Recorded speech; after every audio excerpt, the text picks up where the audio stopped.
Assalamualaikum warahmatullahi wabarakatuh. Semangat pagi, selamat siang, salam sejahtera untuk kita semua. Hari ini saya akan menyampaikan koneksi antar materi modul 1.4, sebuah kesimpulan dan refleksi pembelajaran sebagai calon guru penggerak rekognisi angkatan 8. Ada satu quotes yang saya yakini bahwa belajar tanpa refleksi itu sia-sia, refleksi tanpa belajar berbahaya. Makanya diperlukan refleksi ketika kita tuntas menyelesaikan satu tahapan pembelajaran, agar hasil pembelajaran dapat bermakna untuk menjadi evaluasi di masa yang akan datang. Perkenalkan, nama saya Denny Rohendi, saya guru fisika di SMA Negeri 1 Taman Sari Kabupaten Bogor, yang pada kesempatan ini sebagai calon guru penggerak rekognisi angkatan 8. Sesi pemaparan ini akan saya mulai bagaimana perasaan saya setelah mempelajari modul 1.4. Saya merasa sangat senang, sangat tertantang, dan tentunya sangat mengubah mindset saya tentang bagaimana cara mengajar dan pembelajaran. Bagaimana cara menghadirkan pembelajaran yang berpihak kepada murid, dan bagaimana untuk seminimalisir mungkin menjauhkan diri dari sifat untuk menghukum. Karena modul 1.4 ini benar-benar membuat saya hijrah dari perilaku yang tidak baik di masa lalu sebagai guru menjadi perilaku yang baik saat ini dengan mengimplementasikan budaya positif di sekolah. Nah, apa itu budaya positif? Budaya positif adalah nilai-nilai, keyakinan-keyakinan, dan kebiasaan-kebiasaan di sekolah yang berpihak pada murid agar murid dapat berkembang menjadi pribadi yang kritis, penuh hormat, dan bertanggung jawab. Makanya di sini butuh pemaknaan lebih dalam lagi tentang kata disiplin. Karena disiplin itu adalah salah satu unsur dari budaya sekolah. Pemaknaan terhadap disiplin akan mengakibatkan kita bagaimana kita memperlakukan siswa di sekolah dalam pembelajaran. Ketika kita bicara budaya positif, yang diangkat adalah tentang nilai-nilai kebajikan universal. Nah, nilai-nilai kebajikan universal adalah sifat-sifat positif manusia yang merupakan tujuan mulia yang ingin dicapai setiap individu. Nilai-nilai tersebut bersifat universal, artinya dia berlaku umum dan lintas bahasa, suku bangsa, agama, maupun latar belakang. Dimanapun kita berada, kita tentu menginginkan siapapun itu agar memiliki rasa tanggung jawab, jujur, bersyukur, kemudian hormat, lurus hati, berprinsip, integritas, memiliki kasih sayang, rajin, komitmen, percaya diri, sabar, loyal, kreatif, mandiri, dan toleransi. Ini adalah nilai-nilai universal yang seyogyanya di dalam kegiatan pembelajaran itu tersemai dan bersemi di dalam pola tingkah laku peserta didik kita hari ini. Nilai-nilai kebajikan pelajar Indonesia itu sudah tercermin dalam dimensi profil pelajar Pancasila. Kita ketahui bahwa profil pelajar Pancasila yang menjadi visi siswa di masa depan adalah 3 cirinya. Memiliki semangat untuk terus belajar, memiliki kompetensi global, kemudian menjadi pembelajar sepanjang hayat, dan berperilaku dengan nilai-nilai Pancasila. Ada 6 dimensi yang tentunya ada di dimensi profil pelajar Pancasila: beriman, bertakwa kepada Tuhan Yang Maha Esa, berakhlak mulia, berkebinekaan global, bergotong royong, kreatif, bernalar kritis, dan mandiri. Modul 1.4 ini benar-benar mengubah mindset saya tentang makna disiplin. Mindset saya, cara pandang saya tentang kata disiplin. Dulu saya menganggap disiplin itu adalah bicara tentang hukuman, bicara tentang ancaman dan rasa sakit. Bagaimana siswa harus nurut terhadap segala bentuk peraturan yang ditentukan oleh pihak sekolah. Jadi ada kesan bahwa disiplin itu unsurnya adalah pemaksaan. Motivasinya adalah motivasi ekstrinsik. Dan ternyata disiplin yang saya maknai dulu juga tidak hanya sekedar hukuman. Siswa bisa saja melakukan disiplin karena adanya apresiasi atau penghargaan. Seluruh aspek hukuman, apresiasi, itu semua lahir dari motivasi ekstrinsik. Mungkin saat itu akan bagus, tetapi efeknya tidak akan bertahan lama. Dan hari ini saya memahami bahwa disiplin itu adalah sebagai kesempatan untuk terus belajar. Kata disiplin sendiri sebenarnya adalah kata belajar, kata yang sangat positif. Dan disiplin harapannya muncul dari kesadaran diri peserta didik, sehingga motivasinya adalah motivasi intrinsik karena peserta didik yakin dan percaya mereka punya nilai-nilai kebaikan yang harus ditumbuhkan dalam perilaku keseharian mereka di sekolah.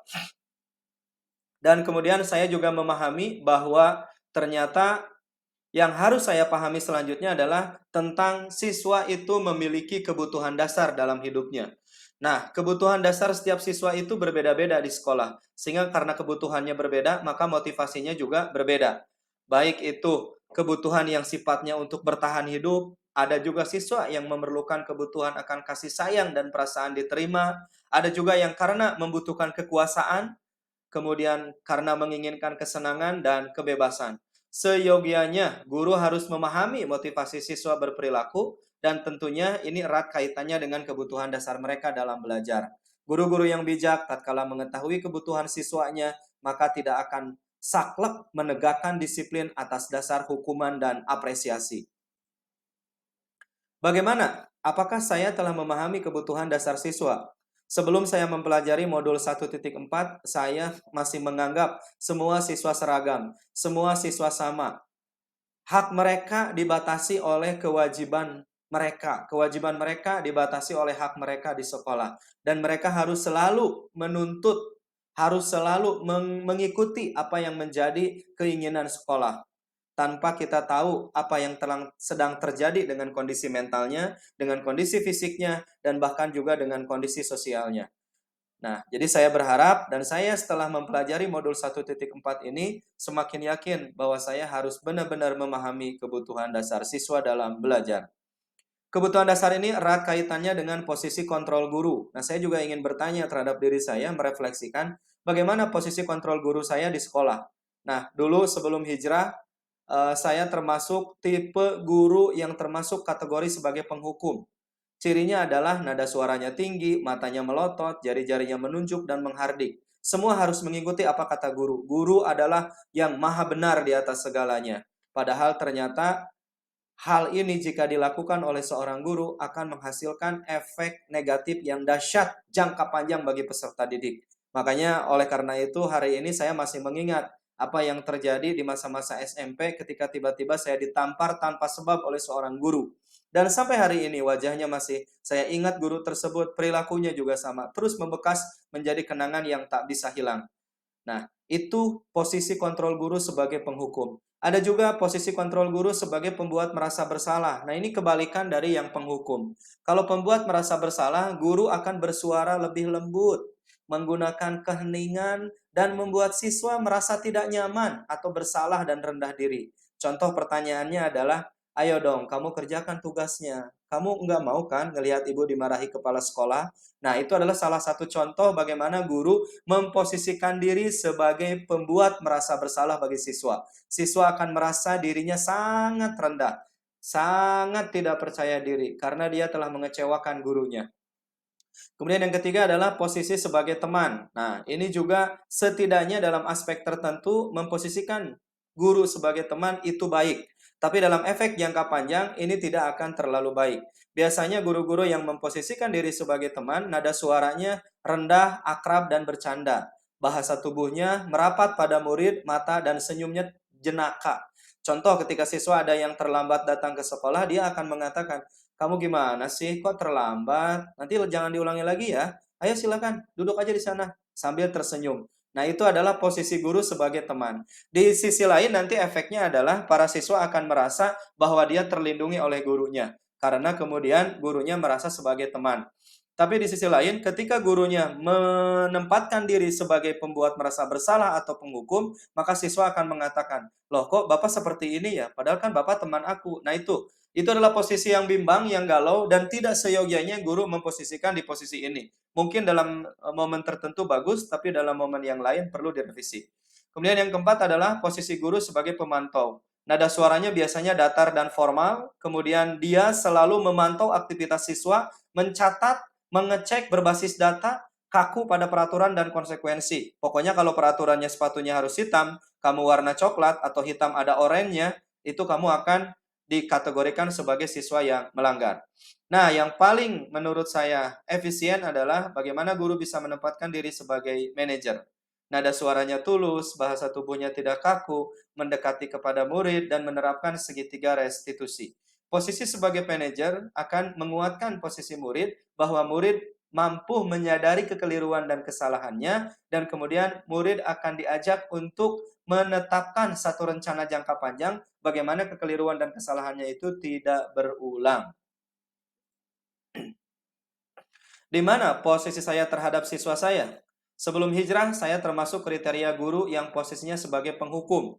Tapi hari ini saya merasa bahwa hal itu tidak layak dilakukan. Karena di samping mengingkari nilai-nilai kebajikan universal, mengingkari nilai-nilai kemanusiaan, dan tentu ada rasa dalam hati saya yang bertentangan. Makanya hari ini saya optimal menempatkan diri saya sebagai manajer dan kadang juga sebagai teman.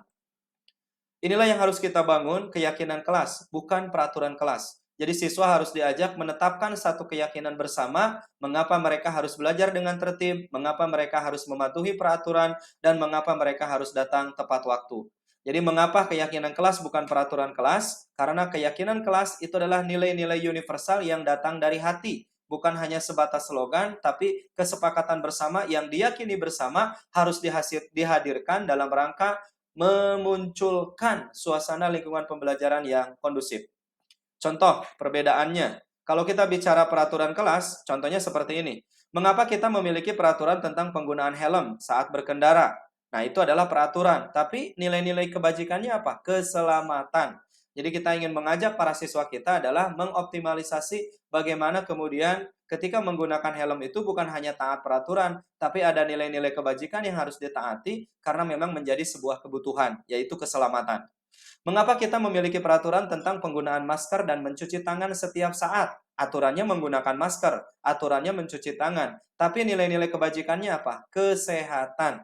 Jadi yang harus diyakini kita perlu sehat. Kenapa kita perlu sehat? Karena sehat adalah kebutuhan. Ini adalah segitiga restitusi, bagaimana cara saya untuk kemudian mengubah pendekatan kepada siswa-siswa yang melakukan kekeliruan di sekolah. Ada 3 tahap, menstabilkan identitas, memvalidasi tindakan yang salah, dan menanyakan keyakinan siswa. Ketika bicara tentang menstabilkan identitas, saya akan mengatakan kepada siswa bahwa tidak ada manusia yang sempurna. Semua pernah melakukan kesalahan. Ketika bicara tentang validasi tindakan yang salah, saya akan mengatakan kepada siswa, kamu pasti punya alasan mengapa kamu melakukan tindakan yang salah ini. Biarkan siswa mengeksplorasi dan mengelaborasi tanpa tekanan mengapa dia melakukan kekeliruan. Dan yang ketiga adalah menanyakan keyakinan. Saya akan bertanya kepada siswa, apa bayangan kamu tentang kelas yang ideal? Mengapa kamu tidak boleh datang terlambat? Mengapa kamu harus mencukur rambutmu agar tertib? Saya akan mengkonfirmasi. Dan tentu tahapan selanjutnya adalah memastikan bahwa siswa melakukan aksi nyata untuk tidak mengulangi kekeliruannya kembali. Saya juga ingin menerjemahkan bagaimana koneksi materi modul 1.1 sampai 1.4.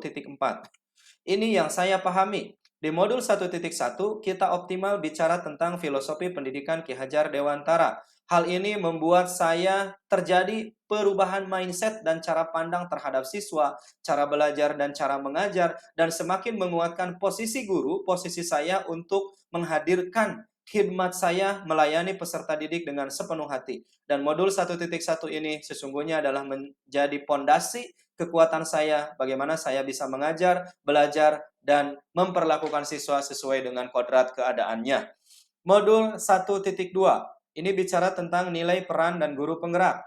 Kekuatan nilai guru penggerak, kekuatan peran guru penggerak untuk terus melayani siswa, bagaimana seorang guru penggerak harus mampu mewujudkan kepemimpinan siswa, harus menjadi coaching bagi guru yang lain, mengembangkan komunitas praktisi, dan tentunya melayani siswa dengan sepenuh hati, berpihak kepada murid. Nah, semua nilai dan peran guru penggerak ini didasari oleh fondasi yang kuat bagaimana mindset saya tentang mengajar dan pembelajaran.